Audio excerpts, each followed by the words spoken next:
Hi, I'm so happy to be here with a gathering of youth. It's great. I usually speak to old people, so this is wonderful. So let me just tell you a little bit about why I got interested in self-compassion. It was actually my last year of graduate school in University of California. And I was going through a really hard time. I had just gotten divorced from my first husband, and it was very messy. I was feeling a lot of self-judgment. I had a lot of stress. Would I finish my PhD? Even more stressful. Would I get a job after finishing my PhD? So I thought I would learn how to meditate to deal with my stress. And the very first night I went to the meditation group, the woman leading the group talked about the importance of compassion, which I expected, but she also talked about the real importance of self-compassion. And it was a real light bulb moment for me.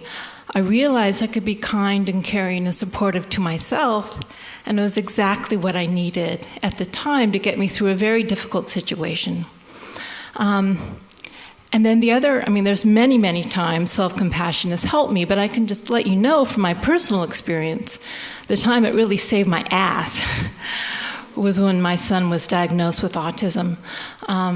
Having the practice of self-compassion allowed me to deal with the diagnosis in a way that I could accept all my feelings, even feelings I thought I wasn't supposed to have, like feeling a bit disappointed.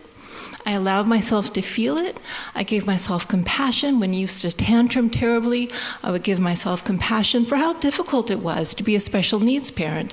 And I found that the more and more I opened my heart to myself, the more I could keep my heart open to my son. So just to say, this work really comes from a personal place for me, but then I also have spent the last 10 years doing research on self-compassion. So I want to start actually with saying that I did get a job after finishing my PhD. I did 2 years of postdoctoral study with one of the state's leading self-esteem researchers, and I'd actually like to start my talk there.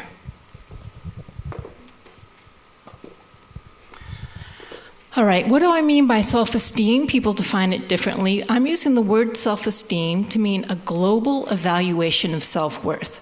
I am a good person, I'm a bad person, I'm somewhere in between.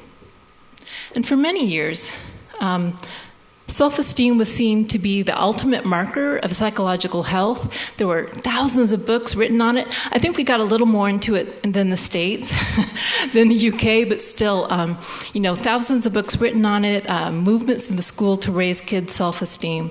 And for very good reason, we know that if people have low self-esteem, if they put themselves in that box labeled bad, they're going to have all sorts of mental health problems, they'll be depressed.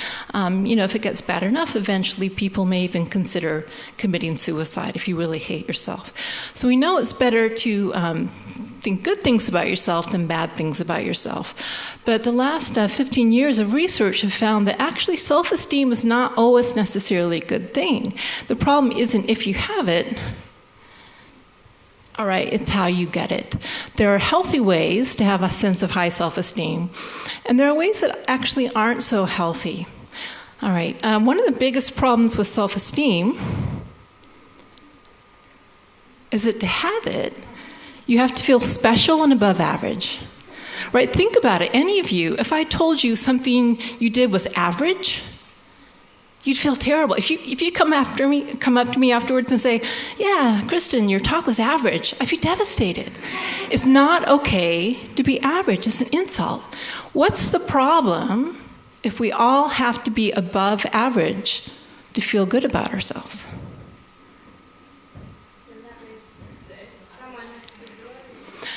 Yeah, well, it's actually logically impossible. Think about it. The whole premise on which we base our self-esteem is a logical impossibility because we cannot, by definition, all be above average at the same time. So as you said, what happens is it sets up this constant process of social comparison. Am I better than this person? Am I worse than this person? We're always kind of looking around to see how we compare to other people around us and what that means about how we feel about ourselves.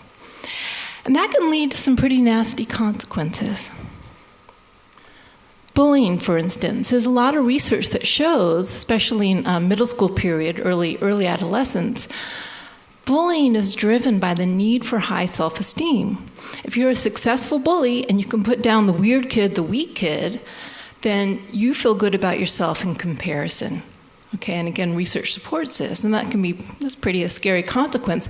And of course, this persists into adulthood. Why are people prejudiced? Why do people think their religious group, their ethnic group is better than others? Well, actually, there's a lot of reasons, but an important reason is self-esteem. I feel good about myself because my group is better than yours. A big problem with self-esteem is that it's contingent. In other words, it depends on success in those areas of life that we care about. The three most common areas in which we invest our self-esteem is social approval. What do other people think of me? And it's not like what my close friends and my family think about me. Oh, of course they like me. It's what other kids in school think about me, which is a really lousy source of information because how well do they know you? And how well do you really know their opinions of you? Okay, but a lot of our sense of self-worth is based on what other people think of us. Another big domain is success, whether it's athletics, if that's what you care about, or maybe business. You probably guessed for women, the number one domain in which we invest our self-esteem, including if you have a PhD, is perceived appearance. Okay, and it's very interesting developmentally. About third grade, you ask boys, how attractive are you? Pretty attractive. How do you feel about yourself? Pretty good. Okay, sixth grade, how attractive are you? How do you feel about yourself? Yeah, good. 12th grade, same thing. You know, I look pretty attractive, feel pretty good about myself. Girls, by sixth grade, how attractive are you? How do you feel about yourself? By 12th grade, I'm ugly, I hate myself. Oh, sorry, okay. You've seen enough American TV shows, you know. So you can see the big problem that happens here. And I have to say, this contingency of self-worth, the problem is it goes up and down depending on how your day is going. I have to tell you, this is a true story. There was one time in which my self-esteem was really elevated and absolutely devastated at the exact same moment. I was visiting a riding stables with a group of people, and there was this old Spanish riding instructor who I guess liked my Mediterranean looks, and he said to me, "You are very beautiful. Don't ever shave your mustache." You know, what do you say? Thank you, right? So self-esteem is kind of, it's a little unstable. It's a true story, right? I felt a bit awkward. All right. So what happens, really, self-esteem is an unwinnable game. It's an unwinnable game because there's always someone doing it better, and we will fail because we're human beings, right? So much of our life is on this treadmill of self-esteem that we can't get off, but we can never win at the same time. And so we end up feeling inadequate. I'm not pretty enough, I'm not smart enough, I'm not successful enough. And at the end of the day, we don't feel necessarily so good about ourselves. All right, so it was while I was researching self-esteem and practicing self-compassion in my personal life that I realized that self-compassion is really a much healthier way of relating to yourself, of feeling good about yourself, not because you're special and above average, simply because you care. All right, so when I first started researching self-esteem, I realized I had to define what it is. So I defined self-compassion as having three main components. The first is self-kindness versus harsh self-judgment. In other words, treating yourself like you would a really good friend you cared about, being supportive, being understanding, caring, as opposed to being very harshly cruel and judgmental. And if you actually look and think about what you say to yourself, we don't talk to ourselves the way we talk to our good friends we care about when we fail or we make a mistake. In fact, if you really look, we often say things to ourselves that we would not even say to someone we didn't like very much. We're often our own worst enemy. Okay, so we've got that voice constantly in our head of being our own worst enemy. Another very important aspect of self-compassion is a sense of common humanity, remembering that all people are imperfect. All people have imperfect lives. Now, of course, you may agree to this logically. Well, of course, we're imperfect. But what happens emotionally when we fail or, we get rejected in some way? At that moment, we feel like something has gone wrong. It's not supposed to be this way. This is abnormal. Okay? And when we feel that this is abnormal, we feel isolated and cut off from everyone else, as if somehow everyone else is leading these perfectly happy, normal lives, and it's just me who feels this way right now. So it's really adding insult to injury, because not only are we suffering, we feel alone in our suffering. Okay, and the third component is mindfulness, which was just talked about. So mindfulness is that paying attention, noticing what's going on. And we really have to notice when we're suffering to open our hearts to ourselves. It's kind of like stepping outside of yourself and saying, wow, this is really hard right now, what you're going through. At the same time, we don't want to wallow, which I call over-identification. Like, oh my God, I just gained 3 pounds, my life is coming to an end. So with mindfulness, we just see things clearly, no more, no less. So I'd like to actually have you get a sense of these 3 components, okay? The first thing I'd like to do is have everyone put both hands out in front of you and squeeze your fists really hard. Give them a good old squeeze. All right, so what feelings or thoughts does this evoke for you? Just call it out. Strength. Tightness. Discomfort. Sorry, what? Anger, right? This is what self-criticism and self-judgment feels like. It feels strong, but we're also beating ourselves up, right? It's very stressful, and self-critics do have a lot of stress. Now, open your fists. Hold them up like this. What does that feel like, especially in comparison to the closed fist? Sorry? Just shout it. About the same. Okay. How many of you felt it's the same? A lot of people feel like this is a little less stressful, right? Open, right? So this... Sorry?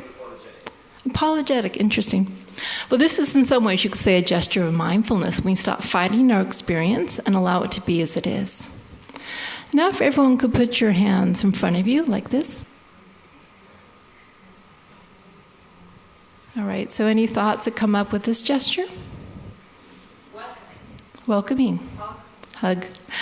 So this, you might say, is a kind of gesture of common humanity, giving and receiving, right? But now what I'd like you to do is put one hand over the other and place them over the center of your chest. Okay, really feel that. You might even close your eyes and just feel the warmth of your hands, the gentle pressure. Maybe even notice the beating of your heart.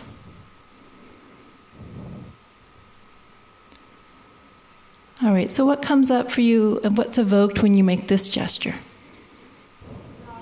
Love, peace, kindness. Sorry, what? Cheesy. You don't have to do this in public, right? But it feels pretty good, right? And so this is what self-compassion or self-kindness feels like. You're all allowed to keep your hands on your heart the entire day. And I joke, but I was talking about self-compassion to a group of vets who had just come back from Iraq and Afghanistan. It's a little, because I thought it was a bit cheesy. I was like, oh my God, what's going to happen when they have them put their hands on their hearts? And there was one vet. He probably wasn't 7 feet tall, but he looked like he was 7 feet tall, or I guess that's over 2 meters, and bald, covered with tattoos. And so I said, okay, so what comes up for you when you do this? And he said, I never want to let go.